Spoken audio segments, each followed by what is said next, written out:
India, Modi and business tycoon Adani are close allies.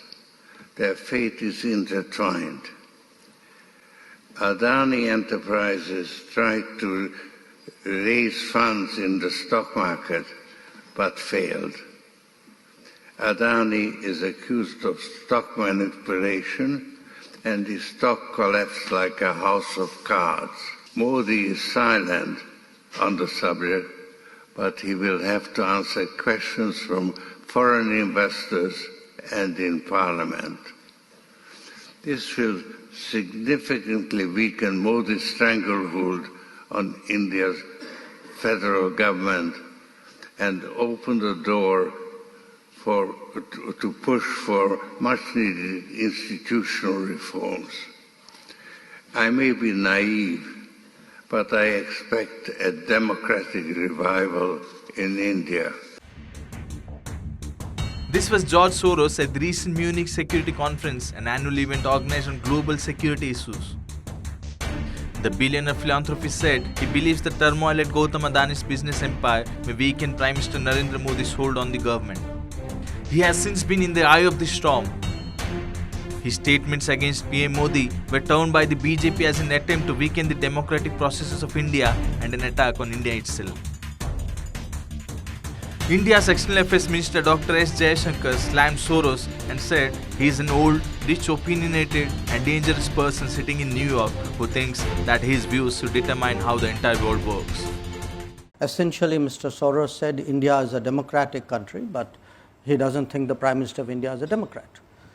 By the way, a few years ago, in the same conference, I was there at that time, he actually accused us of planning to strip millions of Muslims of their citizenship, which of course didn't happen. It was a ridiculous suggestion. But you have to understand what this actually means. I could take a view that the individual in question, Mr. Soros, is a old, rich, opinionated person sitting in New York who still thinks that his views should determine how the entire world works. Now, if I could only stop at old, rich and opinionated, I would put it away. But he is old, rich, opinionated and dangerous, because what happens is when such people and such views and such organizations, they actually invest resources in shaping narratives. Now, in this particular case, it is very clear that he has very strong political preferences.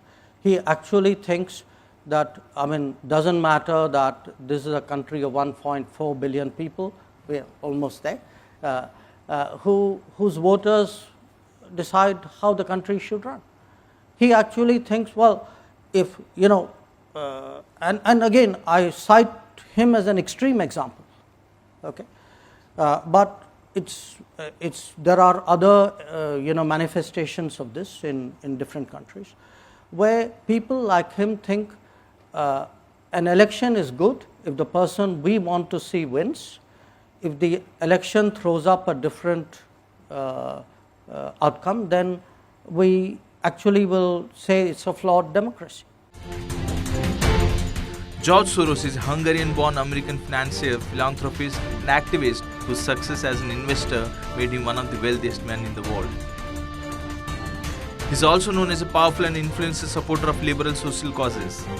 He is known as the man who broke the Bank of England.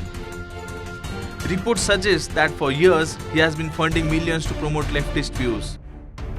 It is pertinent to mention here that Salil Shetty, the Vice President of George Soros-founded Open Society Foundation, was a part of Congress Bharat Jodo Yatra, anti-CA protest and farmer protest in India. Union Minister Smriti Irani says such pronouncements are to demolish Indian democracy so that people handpicked by Soros run the government in India. Today, as a citizen, I call upon every individual and organization, societal or political, to denounce the intention of this individual who seeks to demonize our democracy weaken our democratic interests, and who brings an onslaught to the economy of India, all so that he can personally gain. Those who Mr. Soros finds pliable need to know that India has defeated imperialistic designs before and shall do so again. Those who support Mr. Soros need to know that democracy has prevailed in India and will continue to do so, and particularly as a Karyakarta of the Bharatiya Janata Party, these designs to weaken Indian democracy will be met with the might of India under the leadership of Prime Minister Narendra Modi. Bureau Report, OTV News.